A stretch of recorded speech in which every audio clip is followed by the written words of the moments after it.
GIA मान्यता समेत अध्यापक एवं कर्मचारी मानकु दरमा दाबी करी राज्य बेसरकारी अध्यापक और कर्मचारी संघ पक्षरु कलम छाड़ आंदोलन आरंभ होइथिबा बेले बालेश्वर जिला सदर ब्लॉक रुप्सा स्थित नीलमणि महाविद्यालयर समस्त अध्यापक आंदोलन को ओह्लाइछन्ति।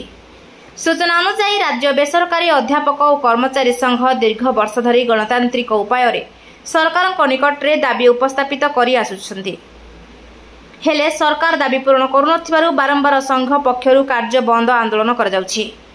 सरकार विभिन्न अनुदान प्राप्त और अण अनुदान प्राप्त विद्यालय और महाविद्यालय 1 जून 2008 रु 1 जून 2018 मध्य परिचालना कमिटी द्वारा अध्यापक और कर्मचारी नियुक्ति देथिले।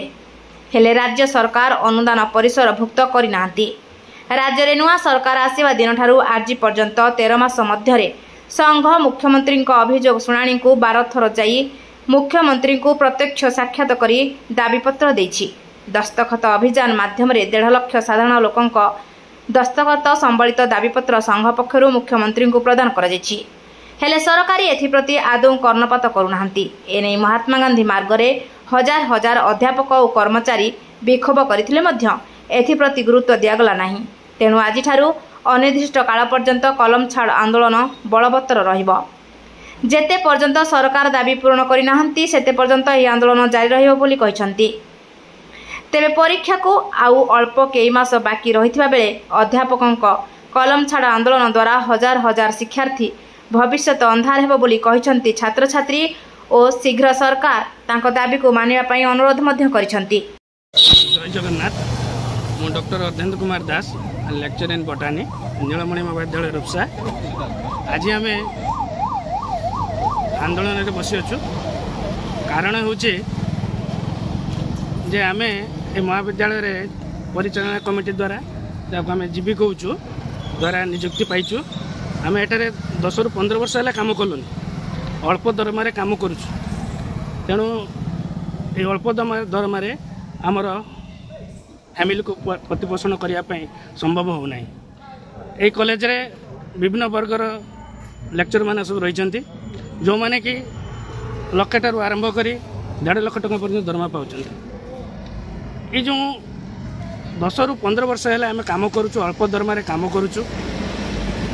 आम आमको जीआई परिसर अंतर्भुक्त करने माने आमको गवर्नमेंट परमानेंट करने आम ये स्ट्राइक को डाक्टर देचु। ए स्ट्राइक रे बसबार आउ गोटे कारण हूँ दीर्घ 5 वर्ष है आम गवर्नमेंट को जन आसुचु। पूर्व गवर्नमेंट को जनइलु भुवनेश्वर रे गांधी मार्ग रे 365 दिन धारणा रे बसिलु। विभिन्न प्रकार फॉर्म रे आम कंप्लेन जनइचु तथापि से सरकार आमे माने आज ये धारणा रे बसिचु। यार कारण हूँ 2008 पाखु 18 वर्ष पर्यंत आमे माने नीलमणि महाविद्यालय कमिटी परिचालना कमिटी द्वारा आम नियुक्त होइतिलु।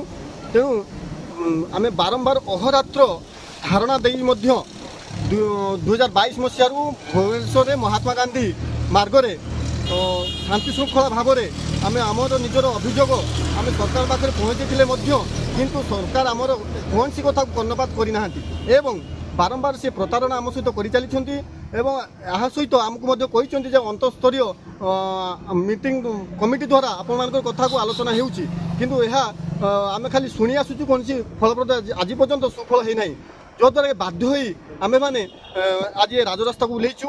ओह्लार कारण भी रही जेहेतु 2008 ରୁ 18 मसीहा पर्यंत आम जमी 3-4 हजार टकर आम खटी आसुचु आम सरकार को संविधान नियम अनुसार समान कार्य समान दरमा।